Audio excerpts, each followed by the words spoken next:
우리 먼저 교회 소식 함께 나누겠습니다. 우리 2022년도 우리 교회 목표, 우리 교회 주제입니다. 원팀, 우리는 하나.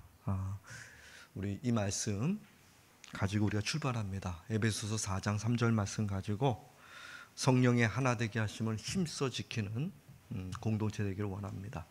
그래서 올 한 해 동안에 우리가 어떻게 원팀을 이루어가는지, 또한 그 원팀 이름 속에 성령의 하나됨 속에 하나님께서 어떤 부흥의 역사를 우리 가운데 이루시는지 우리 하나님 앞에 전적으로 의탁하고 의지하며 우리가 이 주제를 가지고 하나 되는 이 한 해가 꼭 되기를 소망합니다. 오늘 주연절 넷째 주일이고요. 예수님이 공생의 기간을 우리가 같이 생각하고 기념하는 기간입니다. 이 주연절 기간 동안에는 우리가 하나님의 말씀, 우리가 완팀이라는 주제를 가지고 말씀 계속 나누고 있습니다. 말씀 나눌 때마다 여러분들에게 부딪혀오는 말씀을 가지고 어떻게 우리가 교회 안에서 그리스도의 몸으로 연결될지 기도하는 그런 시간들이 더 많아졌으면 좋을 것 같습니다. 주일 예배, 또 우리 어린이부 예배, 또 우리 수요일 또 주중 예배들이 또 새벽 기도회가 주중에 계속해서 있습니다. 대부분 예배들은 또 온라인으로 같이 함께 우리가 송출하고 있습니다. 여러분들이 모든 예배에 함께 동참해 주시고 또 예배에 더 힘을 모아 주시는 초대교회처럼 모이기에 힘쓰는 우리 교회가 되기를 소망합니다. 2023년도 우리가 120 전도 캠페인을 우리가 지지난주 우리 같이 고백하면서 우리 같이 시작을 했습니다. 여러분 자막 보시면서 우리 한 번 더 사명 같이 한번 나눠볼까요? 나는 하루 한 번씩 기도하며 연간 12번의 성김을 실천하며 출석교인 120명을 세우는 120 전도 캠페인에 믿음으로 참여한다. 아멘. 여러분 120 전도 캠페인입니다. 그리고 다음 주에 우리가 전도 대상자 명단 작성을 같이 하시고 또 명단도 제출해 주시고 제가 그 명단 보고 같이 기도하고 서로 중보해서 올 한 해 동안의 아름다운 결실 우리가 맺어갈 수 있는 그런 시간들이 되기를 소망합니다. 대략 전도의 결실이 한 3년 주기로 이루어진다는 통계가 있습니다. 그래도 하나님께서 빨리빨리 허락해 주셔서 우리 120 전도 캠페인, 120은 초대교회 120명의 성령 충만한 공동체를 얘기합니다. 120명이 세상을 바꿔놨다는 것. 그 120명을 통해서 오늘 우리가 이 자리에 앉아 있다는 사실 잊지 마시기 바랍니다. 120입니다. 함께 기도해 주시고 또 전도할 대상자도 여러분들이 기도 가운데 선택해 주시고 이렇게 여러분 안에서 우러나오는, 그래서 억지로 전도하는 것이 아니라 감사로 하나님의 일을 이룰 수 있는 우리 모두가 되기를 소망합니다. 우리 열심히 전도하시고 열심히 기도하시고 그렇게 올 한 해 출발합시다. 남녀 신도의 수련회가 다음 주일에 있습니다. 임원 수련회입니다. 임원들 기억해 주시고요. 오후 2시서부터 저녁까지 이어집니다. 함께 수련회 임원들 같이 모여주시고 기도해 주시기 바랍니다.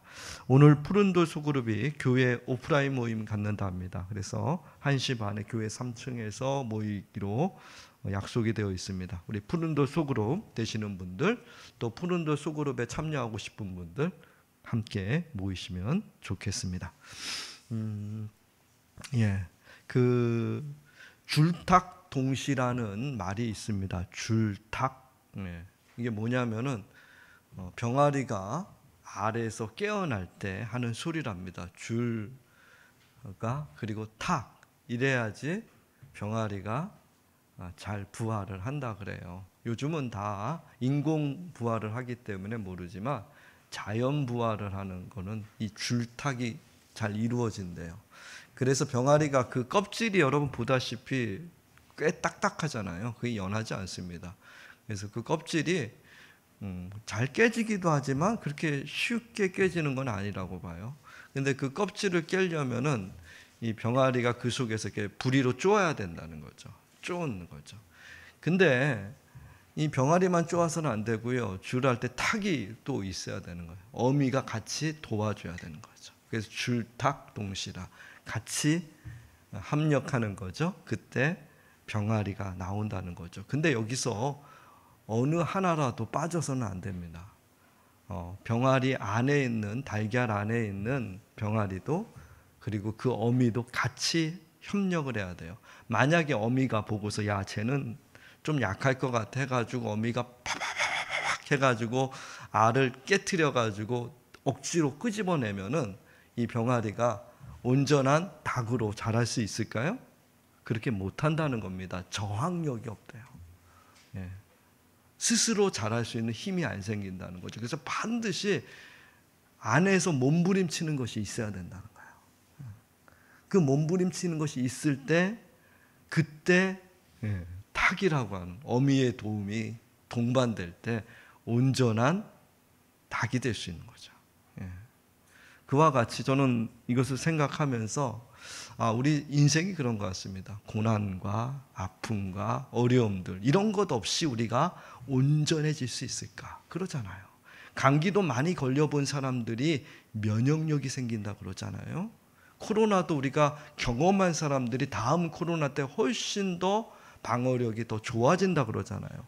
너무 깨끗하게 살지 말라고 심지어 그렇게 얘기하죠. 과학자들이 조금은 어느 정도는 조금 허술하게 좀 살라. 그게 오히려 면역력을 기르는데 훨씬 더 좋다. 이런 이야기도 합니다. 여러분 공동체도 마찬가지입니다. 온실 속에 자라는 공동체는 세상에 없다는 거예요. 공동체 역시도 수많은 다양한 문제들, 갈등들 그 속에서 공동체도 더 단단해질 수 있다는 거예요. 우리는 천국 같은 공동체를 원합니다. 그런 공동체를 찾으려면 이 땅에 없어요. 만약에 그런 공동체가 있다면 그건 잘못된 거예요. 여러분 하나님 나라의 방식은 결코 순수한 것을 통해 가지고 완전해지는 그런 거 없습니다. 이 세상 한복판에서 속된 말로 지지고 볶고죠. 그런 가운데서 아름다운 성스러운 하나님의 거룩함을 하나님은 만들어내신다는 거예요. 오늘 본문의 말씀도 마찬가지입니다. 오늘 본문의 말씀도 초대교회에 가장 완벽했다는 교회 안에도 역시 문제와 갈등이 터져 나왔다는 거예요. 하지만 그 문제와 갈등 속에서 오히려 초대교회는 어때요? 단단해져요. 오늘 그 은혜가 우리 가운데 있기를 소망합니다. 더 단단해지는. 오늘 그 말씀이 오늘 사도행전 6장의 말씀인데요. 오늘 본문의 말씀 우리 한번 같이 볼까요? 사도행전 6장 1절에서 6절까지 말씀입니다. 우리 성경 말씀 우리 한번 찾아보실까요? 사도행전 6장 1절에서 6절까지 우리 함께 찾으셔서 하나님 말씀 같이 봉독하면 좋겠습니다. 우리 온라인으로 예배 드리시는 분들도 우리 말씀 함께 봉독할까요? 우리 1절부터 같이 읽겠습니다. 그때 제자가 더 많아졌는데 헬라파 유대인들이 자기의 과부들이 매일의 구제에 빠짐으로 히브리파 사람을 원망하니 12사도가 모든 제자들을 불러 이르되 우리가 하나님의 말씀을 제쳐놓고 접대를 일삼는 것이 마땅하지 아니하니 형제들아 너희 가운데서 성령과 지혜가 충만하여 칭찬받는 사람 7을 택하라. 우리가 이 일을 그에게 맡기고 우리는 오로지 기도하는 일과 말씀 사역에 힘쓰리라 하니 온 무리가 이 말을 기뻐하여 믿음과 성령에 충만한 사람 스데반과 또 빌립과 브로고로와 니가노르와 디몬과 바메나와 유대교에 입교했던 안디옥 사람 니골라를 택하여 사도들 앞에 세우니 사도들이 기도하고 그들에게 안수하니라. 아멘. 그리고 바로 그 뒤에 여러분 오늘 우리가 같이 읽지는 않았지만 7절에 하나님의 말씀이 왕성해지고 제자의 수가 더 심히 많아지고 심지어 예수님을 핍박했던 제자들, 교회를 핍박했던 제사장들, 그 제사장들 무리조차도 하나님께 돌아왔다. 예수 그리스도를 믿는 그리스도인이 되었다라고 오늘 말씀은 이야기합니다. 그러니까 놀라운 역사가 이루어졌다는 거죠. 어디서요? 갈등과 문제와 여러 가지 삶의 고난들 속에서 오히려 초대교회가 단단해졌다라고 오늘 본문은 우리에게 말씀해 주고 있어요. 여러분, 갈등이라는 것은 언제나 우리 앞에 도살입니다. 초대교회도 갈등이 있었는데 하물며 오늘 우리들의 삶도 그런 갈등이 없을 수 있을까요? 그러지 않는다는 거예요.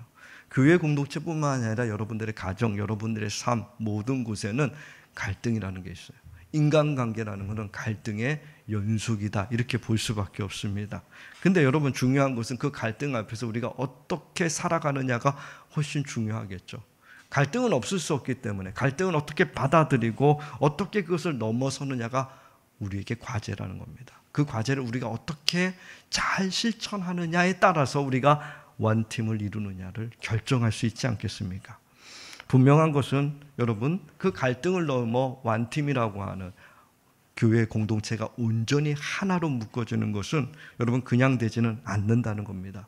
여러분 하나님과 우리의 관계는 성경 말씀에서 보면은 도저히 회복할 수 없는 관계였다고 얘기합니다. 그것이 창세기 1장부터 11장까지의 말씀 원역사라 그러죠. 그 원역사를 보면 우리가 또렷하게 볼 수 있어요. 아하, 우리는 하나님 앞에 범접할 수 없구나.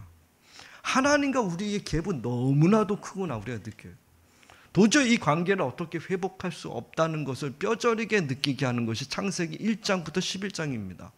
얼마나 우리가 악독한지. 인간적인 눈으로 보셔도 도저히 어떻게 보면 구제불능이구나. 아, 사람은 인간은 안 되는구나. 이런 것을 느낄 수가 있어요. 오늘 우리 세상 돌아가는 모습도 그렇지 않습니까? 힘 있는 자가 힘 없는 자를 갖다가 여러분 깔아뭉개는 그런 역사들이 예전이나 지금이나 다를 바 하나도 없잖아요. 지금 전쟁이 일어나는 모든 곳곳에도 힘 있는 사람이 힘 없는 자를 갖다가 무찌르잖아요. 제가 보기에는 자연계에서 가장 잔인한 것은 바로 인간들이다 이렇게 생각합니다. 다른 자연 만물들은요 나보다 힘이 약하면은 물러나게 하고 내 영역에 들어오지 못하게 해요. 그 끝이에요. 근데 우리 인간은 그러지 않습니다. 죽여버립니다. 동물들은 그렇게 안 한다는 거예요. 죽이지는 않아요. 그렇게까지 하지 않는다는 거죠. 내 영역만 침몰 못하게 한다는 거죠. 근데 우리는 얼마나 잔인합니까? 완전히 발본색원하듯이 오늘 우리들의 특징 그런 모습들입니다. 근데 여러분 하나님과 인간의 관계를 회복하기 위해서 어떤 일을 합니까? 하나님께서 스스로가 우리의 몸을 입고 이 땅에 오십니다.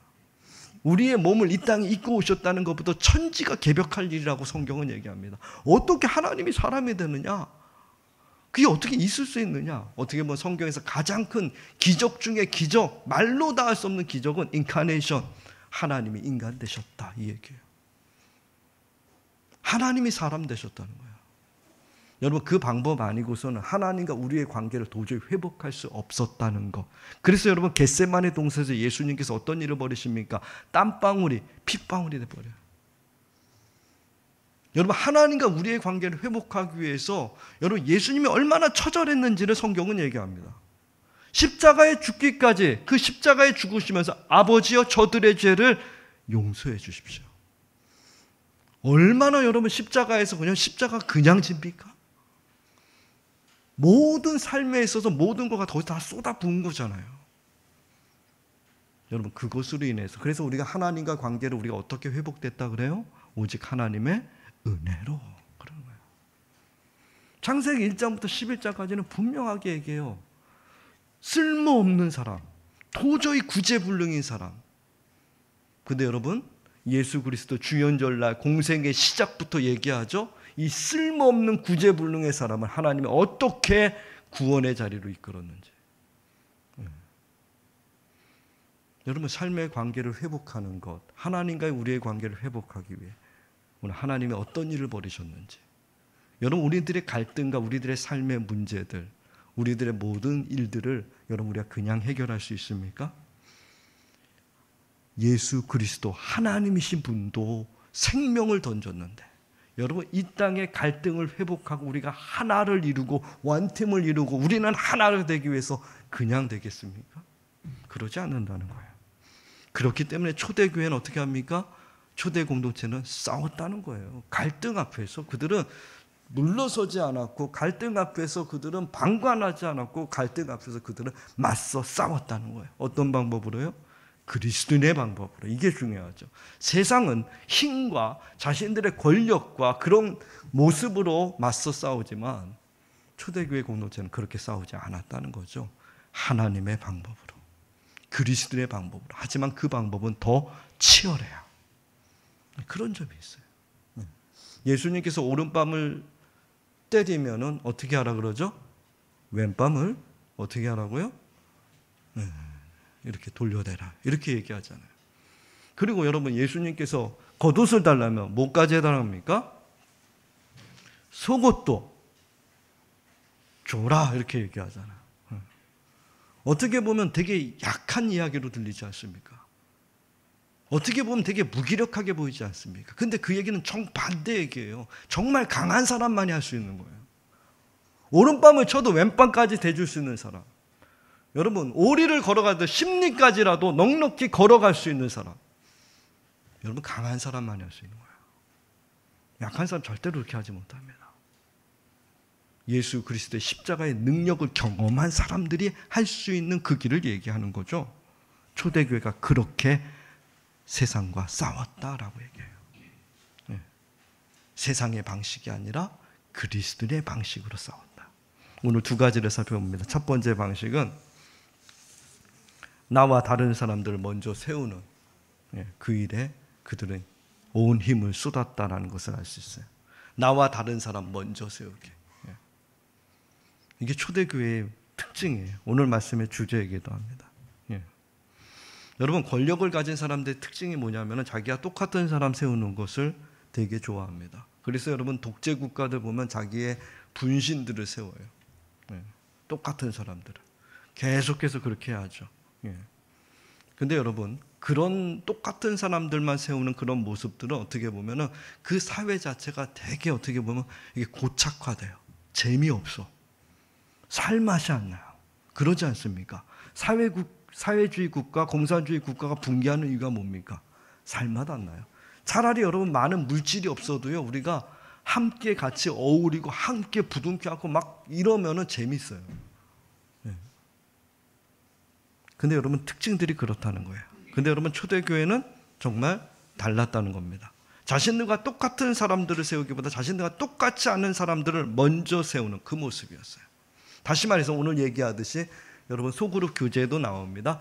히브리파 유대인들, 본토 유대인들이 여러분, 본토 유대인이 아닌 회해파 유대인들, 회해에서 자라고 그 당시 로마라고 하는 헬라 문화 속에서 자랐던 사람들이 어쩔 수 없이 다시 고국으로 돌아온 그들, 이방인과 같은 그들이죠. 소수의 사람들이죠. 오히려 그들에게 자신들의 자리들을 내놓는 그런 모습들로 가득 차 있었다는 거예요. 여러분, 세상은 똑같이 자기 같은 사람들을 세습하고 똑같은 사람들을 세우고 이런 일에 다 그렇게 하잖아요. 근데 교회는 그렇지 않았다는 거예요. 달랐다는 거예요. 여러분, 교회의 모습이 그렇기 때문에 세상의 모습보다 도덕적으로나 윤리적으로나 더 앞서가야 돼요.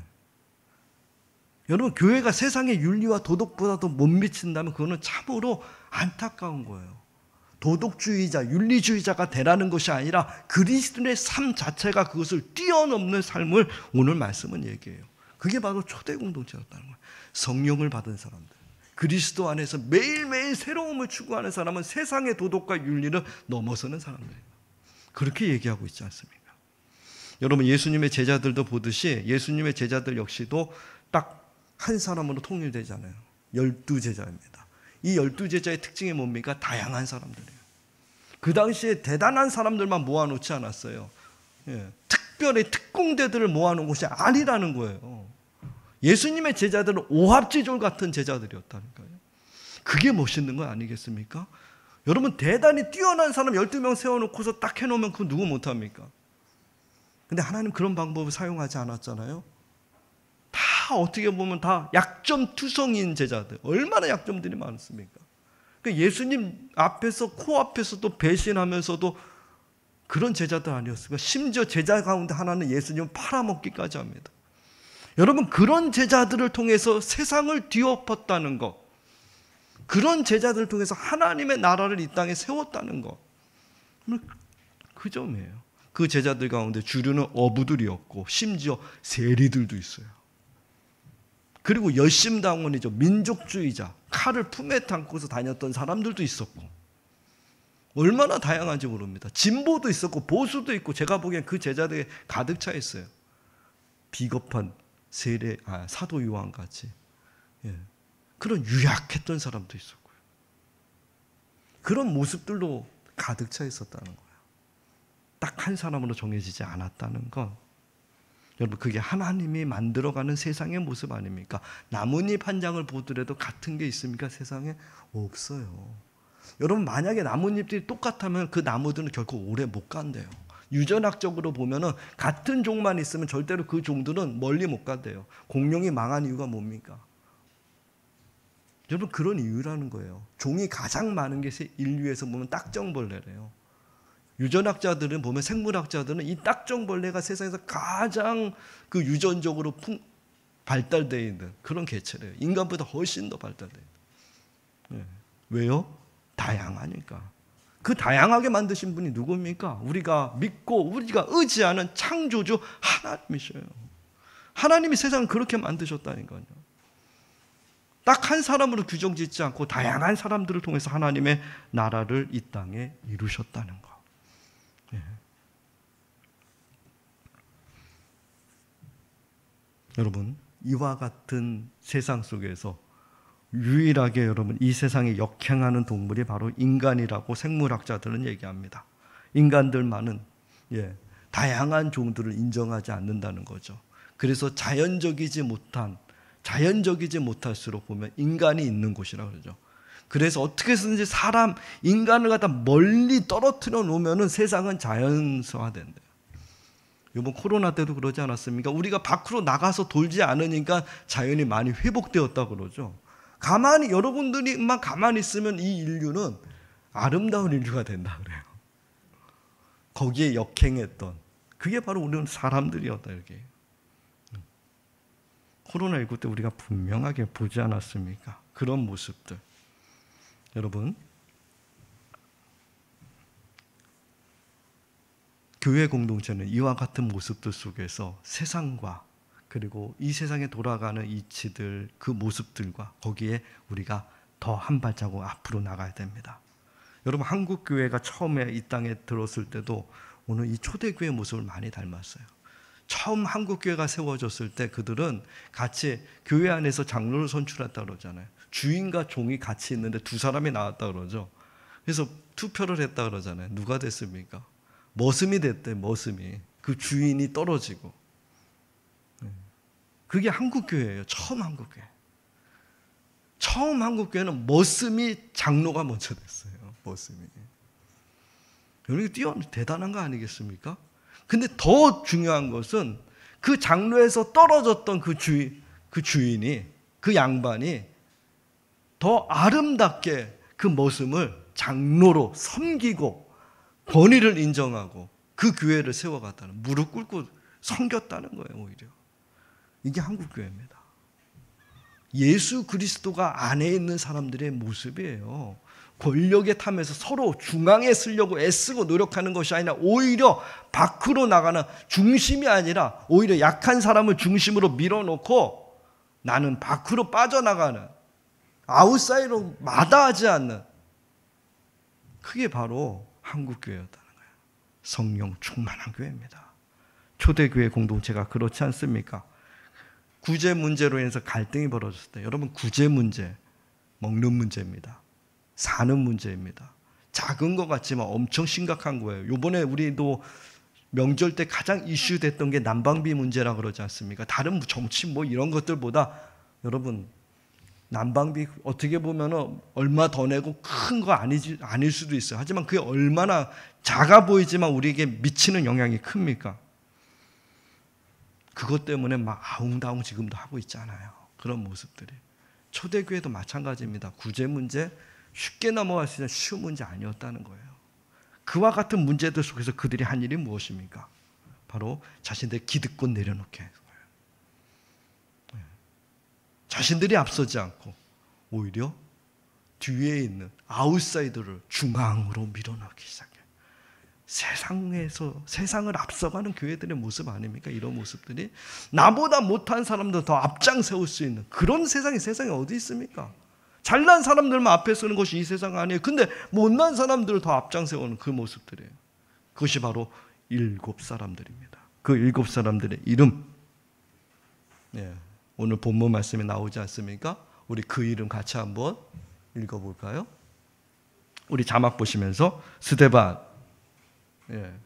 그리고 빌립, 브로고로, 니가노르, 디몬, 바메나, 그리고 니골라 7명입니다. 모두 다 아웃사이드 헬라파예요. 헬라파. 이 이름이 증명해주고 있어요. 유대 히브리파 사람들 한 명도 안 세우고 모두 헬라파, 아웃사이드, 밖에서 놀았던 사람들. 그게 교회입니다. 그와 같은 교회를 통해서 하나님은 하나님의 위대한 역사들을 이 땅에 이루신다는 거예요. 갈등 앞에서 그들은 가만히 있지 않았다는 거 여러분 눈여겨보십시오. 오히려 그 갈등을 딛고 더 단단해지는, 더 완틈을 이루는 역사를 이룬 게 초대교회였다는 거 꼭 기억하시기 바랍니다. 두 번째는 여러분, 초대 공동체는 갈등 앞에서 문제보다 본질에 집중합니다. 본질에 집중했다. 여러분, 우리가 코로나로 인해서 이제 다음 주부터는 마스크를 공식적으로 벗어도 누가 뭐라고 아무도 얘기하지 않습니다. 다음 주부터죠. 말일부터 이제. 그래서 교회라든가 모든 곳에서 마스크 이제 자유가 됐습니다. 할렐루야. 여러분들도 이제 마스크를 안 쓰고 예배 드리셔도 됩니다. 저만 벗고 있으니까 제가 좀 미안한 마음은 있어요. 저만.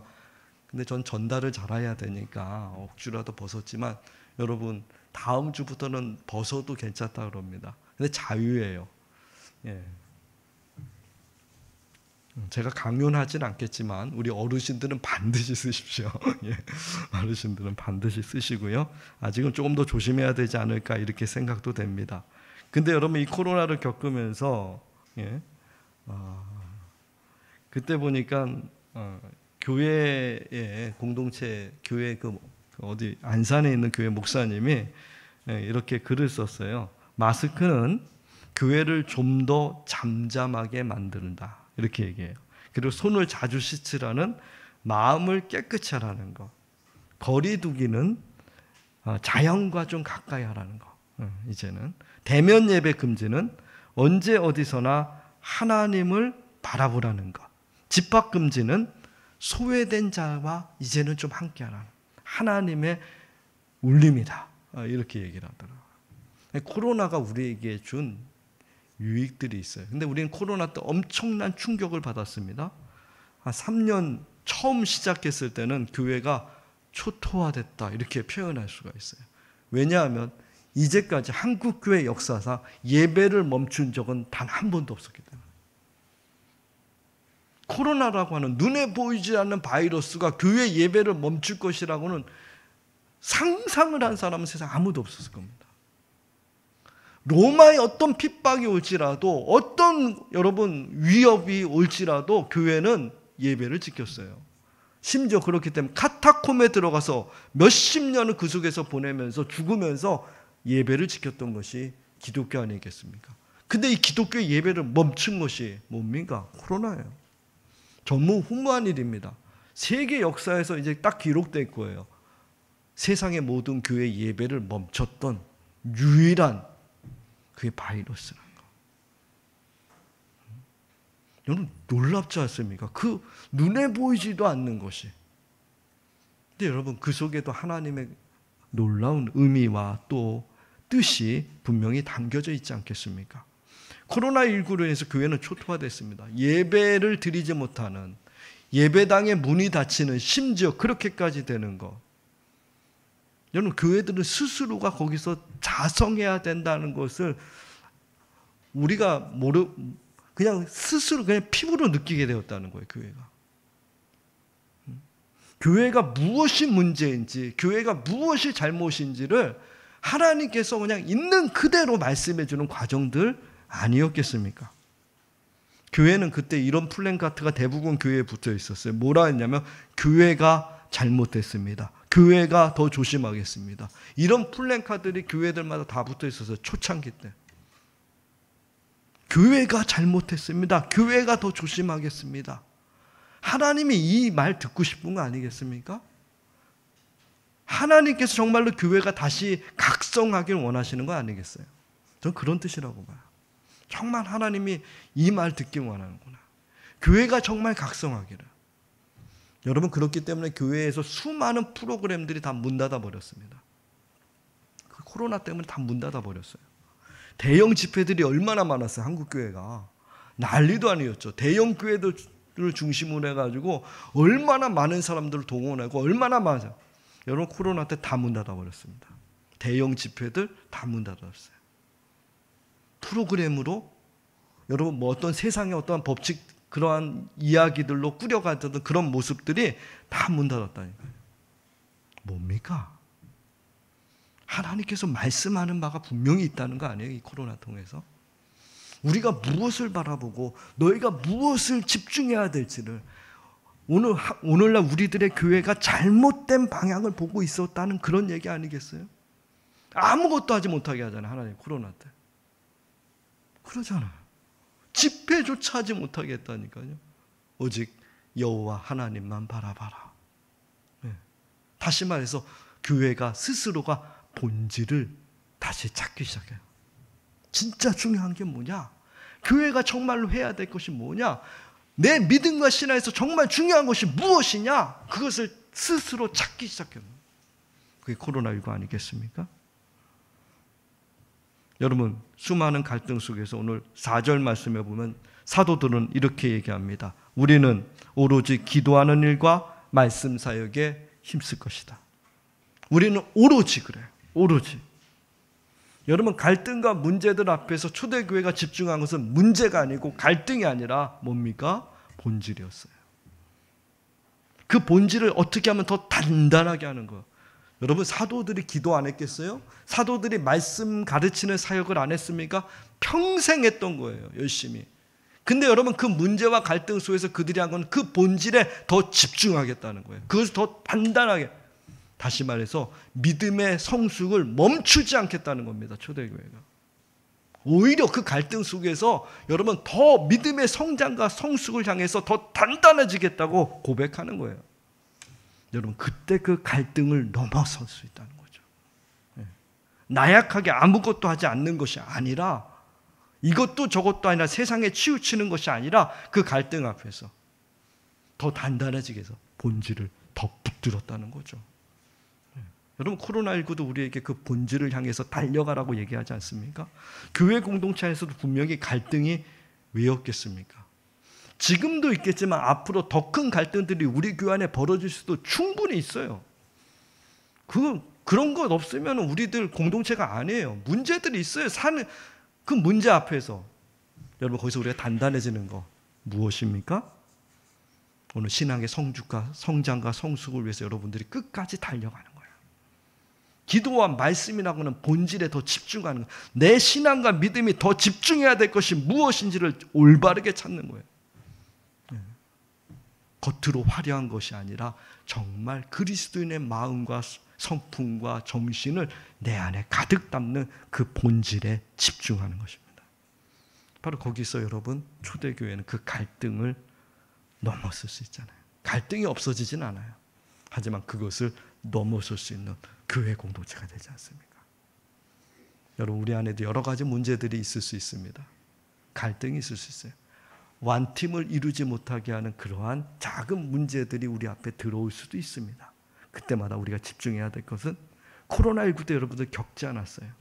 아무것도 하지 못하게 하신 하나님, 오로지 하나님 본질에 집중하라. 여러분, 그 말씀 꼭 기억하셔서 갈등 앞에서 승리하시는 하나님의 백성들이 다 되시기를 소망합니다. 말씀 마치고자 합니다. 여러분,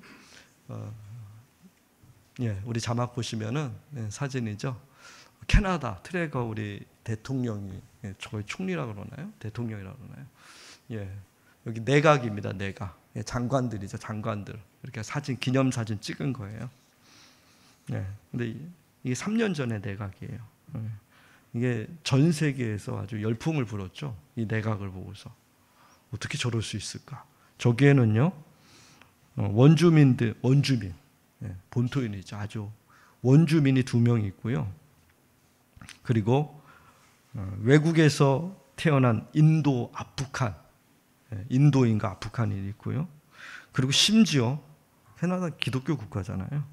무슬림, 시크교, 무신론자들이 있답니다. 그리고 여기 써 있는 대로 보면 유방암 환자가 있대. 유방암 환자.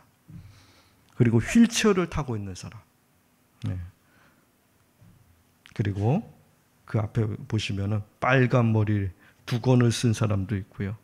맹인, 심지어 성소수자까지 있었다. 다시 앞에 사진 보여주세요. 그게 바로 이 내각이에요. 내각. 이 내각을 했다 그래서, 이 다양하다 그래서 이 내각이 성공했냐 실패했느냐? 그건 잘 모르겠어요. 그건 잘 모르겠어요.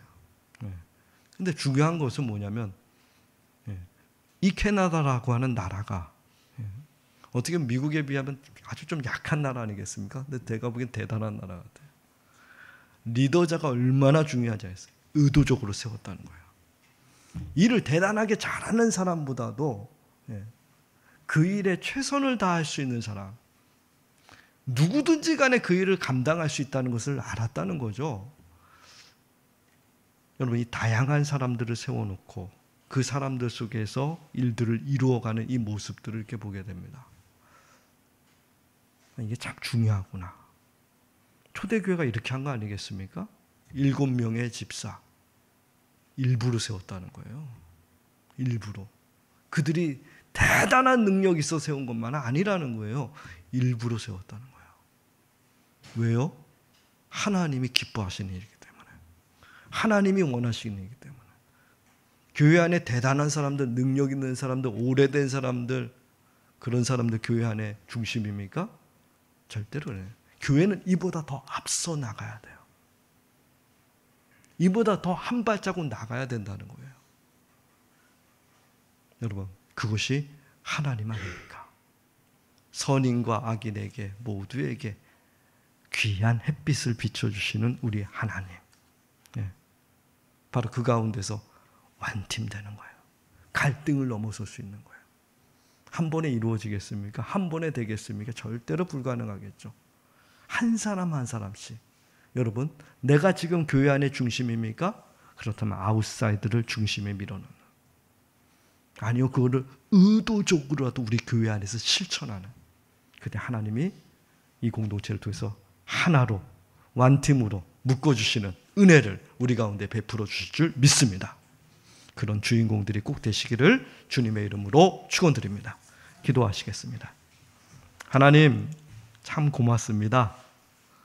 오늘 우리를 2023년도 완팀, 우리는 하나라는 하나님 이 주제를 우리가 가지고 하나님 힘을 모을 수 있도록, 또 하나님 말씀을 묵상할 수 있도록, 그리고 그리스도의 몸을 이루고 함께 연결된 것이 얼마나 소중한지를 우리가 같이 함께 느끼게 하여 주신 것 감사드립니다. 비록 하나님 완전할 수 없습니다. 온전할 수 없습니다. 하지만 오늘 말씀 우리가 잊지 않게 하옵소서. 초대교회가 어떤 사람들을 택했는지를 기억하게 하옵소서. 하나님이 기뻐하시는 일이 무엇인지를 알게 하옵소서. 앞으로 우리 교회 안에도 더 많은 일들이 있을 겁니다. 갈등도 있고 문제도 더 생길 겁니다. 하지만 그것 때문에 두려워하지 않게 하시고 오히려 그것 통해서 더 성장하고 성숙하고 부흥하는 계기를 만드는 우리 공동체가 꼭 될 수 있도록, 하나님이 기뻐하는 완팀 이룰 수 있도록, 하나 될 수 있도록 성령께서 우리와 함께 하옵소서. 우리 주 예수 그리스도의 이름으로 기도하옵나이다. 아멘.